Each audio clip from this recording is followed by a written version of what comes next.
जीवन में दुर्घटनाएं जब घट जाती हैं उसके बाद होने वाले नुकसान का आकलन करने से कुछ नहीं होता। इसलिए हमारे जीवन में सुरक्षा का बहुत महत्व है और हमें जब भी अपने जीवन में जहाँ भी जिस प्रकार रहें सुरक्षा का हमेशा ख्याल रखना चाहिए। हमारा देश जब आज़ाद हुआ तो हमारे देश के अंदर जब इंडस्ट्री का दौर चालू हुआ और नए नए इंडस्ट्री लगने लगे, उस समय सुरक्षा मानक नहीं होने की वजह से अक्सर काफ़ी भयावह एक्सीडेंट हो जाते थे, जिसके वजह से कामगारों से लेकर और इंडस्ट्री तक का काफ़ी नुकसान होता था। इसी चीज़ को ध्यान में रखते हुए हमारे देश के अंदर मीटिंग हुई और मीटिंग होने के बाद इसके लिए एक नेशनल सेफ्टी डे मनाने का प्रोग्राम रखा गया, जिसका गठन सन 1972 में 4 मार्च को हुआ, जिसकी संस्था का नाम है NSCI, national safety council of India. इसके द्वारा पहली बार 4 मार्च 1972 को सेफ्टी डे का सेलिब्रेशन किया गया और इसका मेन मकसद ये था safety awareness, accident prevent, education, training, self leadership develop किया जाए, ताकि इंडस्ट्री के अंदर किसी प्रकार का किसी मजदूर का नुकसान ना हो और उसका परिवार भी सुरक्षित रहे और वो भी सुरक्षित रहे और देश भी सुरक्षित रहे। इसी चीज़ को देखते हुए हर साल 4 मार्च से लेकर 10 मार्च तक एक नेशनल सेफ्टी डे वीक का सेलिब्रेशन किया जाता है, जो इस बार भी 4 मार्च से लेकर 10 मार्च तक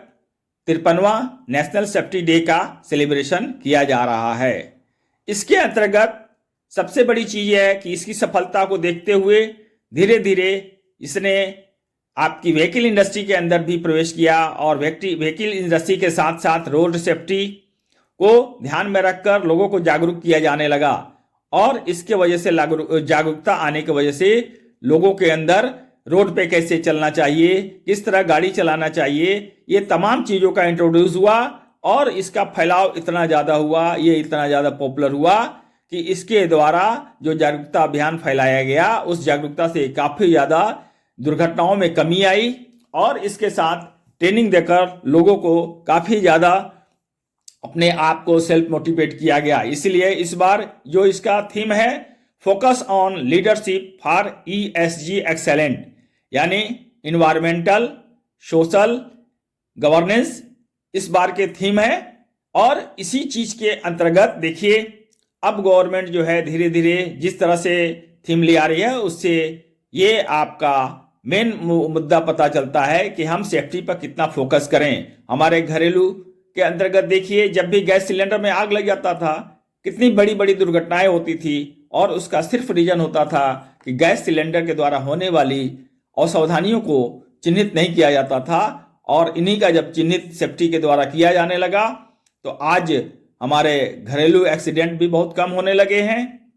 और महिलाएं काफ़ी सुरक्षित हो गई हैं। तो इस तरह से यह सेफ्टी डे का बहुत ही हमारे जीवन में महत्व है और इसमें सभी को पार्टिसिपेट होना चाहिए और जागरूकता होना चाहिए और समाज में इसके प्रति और लोगों को इन्वॉल्व करना चाहिए, ताकि जो है हमारे देश के अंदर सेफ्टी दिवस के रूप में ही सही हम एक जगह इकट्ठित होकर और सुरक्षा के बारे में जानकारी प्राप्त करें और सुरक्षित रहें और सुरक्षित रहने के साथ साथ आने वाली पीढ़ी को भी सुरक्षित बनाएं, जिससे जो है भविष्य में कभी होने वाली दुर्घटनाओं को टाला जा सके और हम सुरक्षित रहें।